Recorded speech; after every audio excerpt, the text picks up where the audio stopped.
increase you with joy.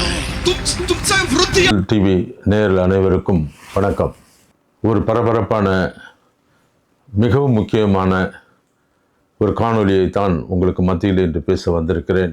ஒரு முக்கியமான ஒரு காணொளி. இதை நீங்கள் பார்ப்பதோடு மட்டுமல்ல, உங்கள் நண்பர்களுக்கும் அனைத்து கிறிஸ்துவர்களுக்கும் இதை நீங்கள் பகிரும்படி உங்களை மிகவும் தாழ்மையுடன் அன்புடன் கேட்டுக்கொள்கிறேன். இந்த காணொளியின் செய்தி என்ன தெரியுமா? அநேக பரிசுத்தவான்கள் ஜெபம் செய்து என்னுடைய பதிவு கீழே எழுதுவார்கள், இந்தியாவில் கிறிஸ்துவர்களுக்கு அரசியல் தேவையில்லை, நீங்கள்லாம் அரசியலை விட்டுட்டு ஊழியம் பண்ண போங்க, எப்படியெல்லாம் எழுதுவாங்க தேவையில்லாமல். ஆனால் கிறிஸ்துவர்கள் இந்தியாவில் அரசியலில் ஈடுபட வேண்டும், கிறிஸ்துவர்களுக்கு அரசியல் அதிகாரம் வேண்டும் என்ற ஒரு கருத்தை கடந்த 20 வருடங்களுக்கு மேலாக நாங்கள் சொல்லிக்கொண்டே இருக்கிறோம். அதற்காகத்தான் சிறுபான்மை மக்கள் நல கட்சி என்று ஒன்று ஆரம்பித்தோம். கிறிஸ்துவர்களுக்கு அரசியல் அதிகாரம் தேவை என்பதை உணர்ந்து கொண்டிருக்கிற நாட்களில் வந்துவிட்டோம். இது இந்தியாவிலே கிறிஸ்துவ அரசியல் அதிகாரம் பெறாவிட்டால் அவர்களால் எதிர்வரும் நாட்களிலே ஊழியம் செய்ய முடியாது என்று நாங்கள் சொல்லுவதை கேட்காமல் அநேகர் அதை கேவலமாக பேசிக்கொண்டிருந்த பலருக்கு சவுக்கடி செய்தி தான் இது. இது பால் தினகரனுடைய குடும்பத்திற்கு ஏற்பட்டிருக்கிறது. த ஜீசஸ் கால்ஸ் என்ற ஒரு ஸ்தாபனம் இந்தியாவிலே ஒரு கூட்டத்தை நடத்த முடியவில்லை, 3 நாள் கூட்டத்தை நடத்த முடியவில்லை. பல லட்சங்களை செலவு செய்து நடத்தப்படுகிற கூட்டம் தடை செய்யப்பட்டது மும்பையிலே. இதுதான் இந்த செய்தி. காரணம் என்ன நடந்தது என்பதை குறித்தான் தெளிவாக சொல்லப் போகிறேன். நீங்கள் முதலாக இந்த சேனலை பார்ப்பீர்கள் என்று சொன்னால் த கிறிஸ்டியன் பொலிட்டிக்கல் டிவியை நீங்கள் சப்ஸ்கிரைப் செய்து எங்களுக்கு ஆதரவு தெரிவிங்கள். இதுவரை சப்ஸ்கிரைப் செய்த அனைவருக்கும் நன்றி. என்ன காரணம், என்ன நிகழ்வு இதென்றால், ஏன் இவர்களுக்கு அடி விழுகிறது என்றால், இவர்கள் இனி உணர்ந்து கொள்ள வேண்டும், கிறிஸ்துவ அரசியலை தடுத்த இவர்களுக்கு கடவுள் சரியான அடிகளை கொடுத்து கொண்டிருக்கிறார். கிறிஸ்துவுக்கு அரசியல் அதிகாரம் வேண்டும் என்று இவர்கள் பேச ஆரம்பிக்க வேண்டும். அதற்காகத்தான் இந்த அடி விழுந்திருக்கிறது அவர்களுக்கு. இது ஒரு எச்சரிக்கையின் சத்தம். இந்தியாவில் இருக்கிற ஊழியக்காரனே, உனக்கு கொடுக்கப்பட்ட இந்த காரியத்திலே நீ இனி கிறிஸ்துவர்களை நீ உசுப்பி அரசியலுக்கு கொண்டு வந்து பக்கபலமாக நிறுத்தாவிட்டால் எதிர்வரும் நாட்களிலே இன்னும் மோசமான விளைவுகளை சந்திக்க நேரிடும் என்பதை சொல்லுவதற்காகவும் இந்த முதலாவது நிகழ்ச்சியை பாருங்கள். எவ்வளவு கடுமையான நிகழ்ச்சி. எப்படி ஒரு மதவாத அரசு இருந்தால் அங்கு கிறிஸ்துவர்கள் எப்படி பாதிக்கப்படுவார்கள், என்ன செய்வார்கள் என்பதைத்தான் முழுமையாக சொல்லப் போகிறேன். கவனித்து கேளுங்கள், இந்த செய்தி முழுவதுமாக கேளுங்கள். 3 கேள்விகளை நான் வைத்திருக்கிறேன். இந்த பிரார்த்தனை கூட்டம் என்று இவர்கள் வைத்திருக்கிறார்கள். மகாராஷ்டிரா பிரார்த்தனை திருவிழா 2026 மும்பையில் இருக்கிற சங்கிலி என்ற பகுதியிலே இந்த கூட்டம் நடத்துவதற்காக hope of glory missionary trust என்ற ஒரு ட்ரஸ்ட் மூலியமாக இது மார்ச் மாதம் 13ஆம் தேதியிலிருந்து 15ஆம் தேதி வரை நடத்துவதற்காக அனுமதி பெறப்பட்டது. சங்கிலி என்ற அந்த காவல் நிலையத்திலே போய் இவர்கள் அனுமதி பெற்றிருக்கிறார்கள், முறையாக அனுமதி பெற்றார்கள். காவல் நிலையத்தில் மட்டுமல்ல, அங்கு இருக்கிற தீயணைப்பு துறை மற்றும் அங்கு இவர்கள் சொல்லிய அந்த பஞ்சாயத்து நிர்வாகம் மற்றும் அங்கு இருக்கிற வருவாய்த்துறை, பஞ்சாயத்து நிர்வாகம் போன்ற எல்லா இடங்களிலும் இந்த 3 நாள் இந்த பிரார்த்தனை திருவிழா நடத்துவதற்கு அனுமதி பெற்றிருக்கிறார்கள். இந்த அனுமதியை அதன் தலைவராக இருக்கிற திலீப் பேரா என்ற ஒரு மனிதன் முறையாக பணம் செலுத்தி, அவர் அந்த மகாராஷ்டிரா இண்டஸ்ட்ரியல் டெவலப்மெண்ட் கார்ப்பரேஷன் சொன்ன அந்த பணமாகிய முன்பணம் அதோடைய கட்டணம், அந்த 3 நாளைக்கு கட்டணம் 1,69,920 ரூபாயை கட்டிவிட்டு வைப்பு தொகையாக 1,44,000 ரூபாய் கட்ட வேண்டும் என்று சொன்ன அந்த 2ஐயும் கட்டித்தான் இவர்கள் அந்த அனுமதியை பெற்றிருக்கிறார்கள். இந்த மகாராஷ்டிரா பிரார்த்தனை திருவிழா ஜீசஸ் கால்ஸ் மூலமாக நடத்தப்படுகிற இந்த திருவிழா எப்படியெல்லாம் தடுத்து நிறுத்தப்பட்டது, எப்படியெல்லாம் என்ன பிரச்சனை, அதில் இந்த விழாவை குறித்து விளம்பரங்கள் கொடுக்கப்பட்டிருக்கிறது. எல்லாம் செய்யப்பட்டு விழாவுக்கு அவர்கள் நெருங்கி கொண்டிருக்கிற போது 3ஆம் தேதி காலை இந்த சங்கி காவல் நிலையத்திலிருந்து இந்த நடத்துனர்களுக்கு ஒரு கடிதம் வருகிறது. அவர்களை அழைத்து சொல்கிறார், இந்த திருவிழா ரத்து செய்யப்படுகிறது, அனுமதி மறுக்கப்படுகிறது. உடனே அவர்கள் யோசிக்கிறாங்க, ஏன் ஏன் அனுமதி மறுக்கிறீங்க, என்ன பிரச்சனை, நாங்கள் பணம் கட்டிட்டோம், எல்லாம் முறையாக நீங்கள் சொன்ன எல்லாவற்றையும் வாங்கிவிட்டோம், இன்னும் ஏன் பிரச்சனை, இல்லை உங்களுக்கு அனுமதி இல்லை, காவல் நிலையத்திலிருந்து அனுமதி இல்லை. மறுபடியும் கஷ்டப்பட்டு அவர்கள் போராடி அனுமதியை பெறுகிறார். 7ஆம் தேதி மறுபடியும் அனுமதி கொடுத்துட்றாங்க. கொடுத்தோடனே இவங்க மறுபடியும் விழா கமிட்டி அதுக்கு வேலை செய்ய ஆரம்பிக்கலாம். பிரார்த்தனை திருவிழாக்கான காரியங்கள் நடைபெற்று கொடுக்கிறார். மறுபடியும் 9ஆம் தேதி கூப்பிட்டு மறுபடியும் உங்களுக்கு ரத்து செய்யப்பட்டது, இனி அனுமதி இல்லை என்று சொல்லப்படுகிறது. அவங்களுக்கு ஒன்றும் புரியல, என்ன ஆச்சு, திடீர்னு கொடுக்குறீங்க, மறுபடியும் கிடையாதுன்னு சொல்கிறீங்க, 13ஆம் தேதி கூட்டம் இருக்கிறது எங்களுக்கு, இப்படி 9ஆம் தேதி நீங்கள் ரத்து செய்து விட்டால் நாங்கள் என்ன செய்வது என்று போராடிய பிறகு 12ஆம் தேதி அவர்களுக்கு இந்த கூட்டத்தை நடத்த அனுமதி கிடைக்கிறது. 13ஆம் தேதி பிரார்த்தனை திருவிழா, 12ஆம் தேதி அவர்களுக்கு கூட்டத்துக்கு அனுமதி கொடுக்கிறது காவல்துறை. எப்படியோ பிரச்சனை முடிந்தது என்று சொல்லி அவர்கள் அந்த கூட்டத்தை நடத்துவதற்காக முற்பட்டு அவர்கள் அந்த கூட்டத்தை வைக்கிறார்கள். இந்த கூட்டம் எந்த இடத்துல நடக்கிறது என்று சொன்னால், காவல்பூர் ஏர்போர்ட் கிரவுண்ட் டாஸ்கான், காவல்பூர் ஏர்போர்ட் கிரவுண்ட் டாஸ்கான் சங்கிலி ரோடு, சங்கிலி என்ற இடத்திலே வைத்து இந்த பிரார்த்தனை கூட்டம் நடக்கிறது. 13ஆம் தேதி பால்தனனுடைய குடும்பத்தினர் பங்கு பெறுகிறார்கள். அவளுடைய பிள்ளைகள், மருமகள், அவர்கள் எல்லாரும் பங்கு பெறுறாங்க. அந்த கூட்டம் சிறப்பாக நடக்கிறது. 50,000க்கு மேற்பட்ட மக்கள் வருகிறார்கள். மக்கள் மிகச் சிறப்பான அந்த கூட்டம் தொடர்ந்து அந்த இடத்துல பகுதியிலிருந்து பெரும் கூட்டம் வந்தது. அந்த கூட்டத்திலே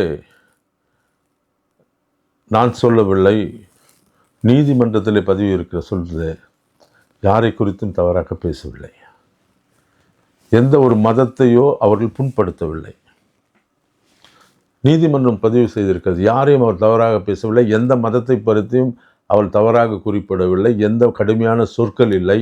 அங்கே சட்டத்திற்கோ அங்கே இருக்கிற மற்ற எந்த ஒரு காரியமும் நடக்கவில்லை. சமாதானமாக அந்த கூட்டம் சிறப்பாக நடந்து முடிந்தது. முதல் நாள் கூட்டம் 13ஆம் தேதி அன்று எப்படியோ நிம்மதியாக முதல் நாள் நடந்து விட்டது என்று நினைத்து கொண்டிருக்கும்போது 13ஆம் தேதி இரவு சரியாக 2 மணிக்கு, 17ஆம் தேதி அதிகாலை 2 மணிக்கு அந்த மறுபடியும் அந்த சங்கிலி காவல் நிலையத்திலிருந்து இவள் அழைப்பு வந்து சொல்கிறாள், 14ஆம் தேதி நாளை கூட்டம் இல்லை, ரத்தாகிவிட்டது, தடை செய்யப்பட்டு விட்டதுன்னு சொல்லி. இவளுக்கு ஒன்றும் புரியவில்லை. அங்கு சட்டவிரோதமாகவோ சட்டத்திற்கு பிரச்சனையை உருவாக்கவோ மத கலவரத்தை உண்டாக்கவோ மக்களுக்கு குழப்பத்தை உண்டாக்கவோ எந்த காரியம் பேசலை. இந்த தேசத்திலே கிறிஸ்தவன் சமாதானமாக ஒரு கூட்டத்தை நடத்துவதற்கு தடை செய்யப்படுகிறான். ஒரு பிரார்த்தனை கூட்டம், மற்றவர்களுக்காக பிரார்த்தனை செய்கிற ஒரு கூட்டத்தை மும்பையிலே தடை செய்யப்பட்டது. அந்த இரவில் கூப்பிட்டு சொல்லிட்டான், நாளை காலையில் இது கிடையாதுங்க, இது நடத்தக்கூடாது, நீங்கள் இந்த கூட்டத்தை காவல்துறை தடை செய்து விட்டது. உங்களுக்கு என்ன செய்யறதுன்னு தெரியல. எத்தனை முறை ஒரு கூட்டத்தை எத்தனை முறையில் தடுப்பார்கள், திருப்பி அவங்க அனுமதி பெறுவார்கள், தடுப்பார்கள், அனுமதி பெறுவார்கள். இதுதான் நடக்கும். கிறிஸ்துவர்களுக்கு அரசியல் அதிகாரம் இல்லாவிட்டால் வருங்காலையில் இதைவிட மோசமாக நடக்கும். இதாவது இவங்க போராடி மறுபடியும் இவங்க என்ன பண்ணுறாங்க, இந்த கூட்டத்தை நடத்துகிறவர்கள் அந்த அந்த ஸ்தாபனம் போய் நீதிமன்றத்தை அணுகுகிறது. சரி, இவன் அந்த என்ன நடந்தது, அந்த ராத்திரியில் 2 மணிக்கு கூப்பிட்டு காவல்துறையில் அந்த இவங்க என்ன செய்கிறாங்க, ஒரு காரியத்தை அங்கே பதிவு பண்ணியிருக்காங்க, என்ன நடந்தது, இன்றைக்கி நீங்கள் இது நடத்தக்கூடாது, இந்த கூட்டத்தை நடத்தக்கூடாது. சரி, அதுக்கு அடுத்து உள்ளூர் இந்துத்துவவாதிகள், ஏன் இவங்க தடை செய்கிறாங்கன்றது காரணம் சொல்கிறாங்க. உள்ளூர் இந்துத்துவவாதிகள் இவங்க மேலே ஒரு கம்ப்ளைண்ட் கொடுக்குறாங்க. என்ன கம்ப்ளைண்ட் கொடுக்குறாங்க, இந்த கூட்டம் இனி நடக்கக்கூடாது என்றதுக்கு ஒரு புகார் மனுவை அளித்தார்கள். அந்த புகார் மனுவை பெற்றுக்கொண்ட அந்த மும்பை காவல்துறை அந்த சங்கிலி காவல் நிலையத்தில் அதிகாரிகள் அதை பெற்றுக்கொண்டு ஒரு கேஸ் போடுறாங்க. என்ன கேஸ்னா, பிளாக் மேஜிக் ஆக்ட். அந்த பிளாக் மேஜிக் ஆக்ட் என்று சொல்லப்பட மாந்திரீக தடுப்பு சட்டம், மாந்திரீக தடுப்பு சட்டம் என்ற சட்டத்தை போட்டு அதை நடத்துபவர்கள் மீதும் பால் தினகரன் மீதும் எஃப்ஐஆர் பதிவு பண்ணுறாங்க. ஒன்று, கூட்டத்தை தடை செய்துட்டாங்க. 2வது மாந்திரிக தடுப்பு சட்டத்தின் கீழ் இவர்கள் மேல் வழக்கு பதிவு செய்கிறாங்க. வழக்கு பதிவு செய்துவிட்டு இவர் மேல் எஃப்ஐஆர் போட்டு சொல்கிறாங்க, நாளைக்கு இந்த கூட்டம் இல்லை. இதை நடத்துகிறவர்களுக்கு மிகவும் இப்படிப்பட்ட சூழ்நிலை என்ன செய்வது? இந்திய வரலாற்றிலே முதல் முறையாக இப்போ தான் இந்த பிளாக் மேஜிக் என்ற இந்த வழக்கு ஒரு கிறிஸ்துவ ஸ்தாபனத்தின் மேல் போடப்படுகிறது, ஒரு கிறிஸ்துவர் மேல் போடப்படுகிறது முதல் முறையாக. அதுக்கு உடைய முழு பேரை உங்களுக்கு நான் வாசிக்க விரும்புகிறேன். அந்த பிளாக் மேஜிக் உடைய அந்த சட்டத்தில் அவங்க போட்ட பிரிவு பேர் Maharashtra provision and education of human sacrifice and other inhuman evil and Aghori practice and black magic act 2013. இதுதான் இந்த சட்டத்தின் முழு பெயர். இந்த பிளாக் மேஜிக் ஆக்ட் என்று சொல்லுகிற இந்த அகோரி சட்டத்தின் கீழ் தான் பால்தினர் மேல் வழக்கு பதிவு செய்யப்படுகிறது. இவர்கள் உடனே நீதிமன்றத்தை நாடுகிறார்கள். இப்போ நீதிமன்றத்தில் கேட்குறாங்க, இது மாதிரி எங்களுடைய இந்த கூட்டம் தடை செய்யப்பட்டு விட்டது, அதுவும் நள்ளிரவில் தடை செய்கிறாங்க, இதுக்கு இப்படி செய்கிறது சரியில்லை, எங்களுக்கு உதவுங்கன்னு சொல்லும்போது நீதிமன்றத்துக்கு போகும்போது மும்பை உச்ச நீதிமன்றம் அந்த வழக்கை எடுத்து 2 நீதிபதிகள் இதை விசாரிக்கிறாங்க. விசாரித்து அந்த 2 நீதிபதிகள் ஒருவர் பிரவீன் எஸ் பட்டேல் என்ற ஒருவரும் மற்றொருவர் மகாதேவ் ஜே ஜமீன்தார் மாதேவ் ஜே ஜமீன்தார், பிரவீன் எஸ் பட்டேல் என்ற இருவர் அதை விசாரிக்கிறார்கள். விசாரித்து அவர்கள் தீர்ப்பு சொல்கிறாங்க. என்ன தீர்ப்பு சொல்கிறாங்க? இவர்கள் மேல் போடப்பட்ட இந்த தடை செய்யப்பட்ட இந்த கூட்டத்தை தடை செய்தது தவறு. இந்த வழக்கை நீங்கள் உடனே இந்த கூட்டத்தை அவர்கள் இந்த காவல்துறை சங்கி காவல் நிலையம் கொடுக்கப்பட்ட இந்த தடை உத்தரவை அவர்கள் நீக்கிவிட்டு இந்த வழக்கை அந்த பிளாக் மேஜிக் ஆக்ட் மூலமாக விசாரியுங்கள் என்று சொல்லிவிடுகிறார்கள். ஆக மொத்தம் என்ன சொல்லிட்டான், உங்களுக்கு அவங்க தடை செய்த உத்தரவை அவங்க நீதிபதி நீக்கிட்டாங்க, ஆனால் வழக்கு எதில் விசாரிக்கணுமா, பிளாக் மேஜிக் வழக்காக இதை விசாரிக்க வேண்டும் என்று சொல்லப்பட்டது. அதுக்கு அவர் சொல்கிறாங்க, ஏன் இப்படி அந்த 50,000 பேர் கூடின அந்த கூட்டத்தை அந்த வழக்கில் ஒரு வார்த்தை உபயோகப்படுத்துகிறாங்க, மேலாஃபைடு என்ற ஒரு வார்த்தை, மோசமான நம்பிக்கை. இந்த வழக்கு எதை மோசமான ஒரு நம்பிக்கையை உள்ளடக்கின வழக்கு இது என்று பேசப்பட்டிருக்கிறது. பிரியமானவர்களே, இதைத்தான் நாங்கள் சொல்லியிருக்கிறோம். இந்த தேசத்திலே கிறிஸ்தவர்கள் தங்கள் அரசியல் அதிகாரத்தை பெறாவிட்டால் இப்படிப்பட்ட சூழ்நிலையை சந்திக்க வேண்டி வரும். இன்னும் மோசமான நிலை மோசமாகும்.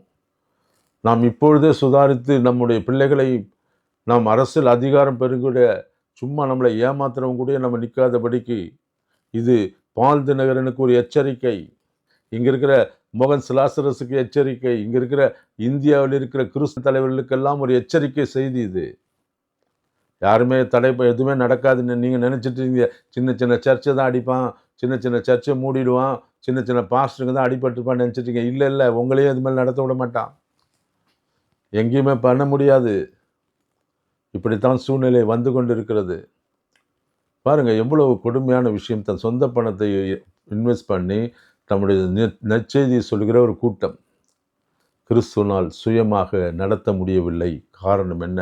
அங்கு தான் 13ஆம் தேதி திங்கட்கிழமை 13 மார்ச் மாதம் 13ஆம் தேதி தான் அந்த சட்டமன்றத்தில் தான் அங்கே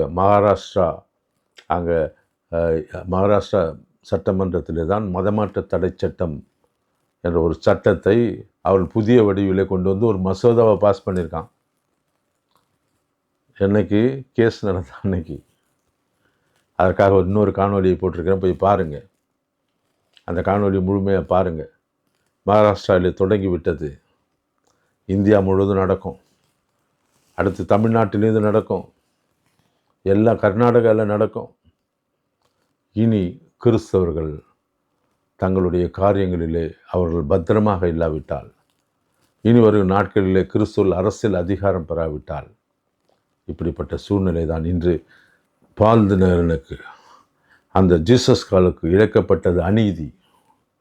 கிறிஸ்துவர்களுக்கு வன்மையாக நாம் கண்டிக்கிறோம். சிறுபான்மை மக்கள் நல கட்சியின் சார்பாக அந்த சங்கி காவல் நிலையத்திலே இவருக்கு கொடுக்கப்பட்ட அந்த அனுமதியை ரத்து செய்ததை சிறுபான்மை மக்கள் நல கட்சி வன்மையாக கண்டிக்கிறோம் நாங்கள். அது தவறு. ஒரு தனி மனிதனில் ஒரு organisation is a representative of a Christianity, கிறிஸ்தவர்களுக்கான ஒரு ரெப்ரசன்டேட்டிவ்.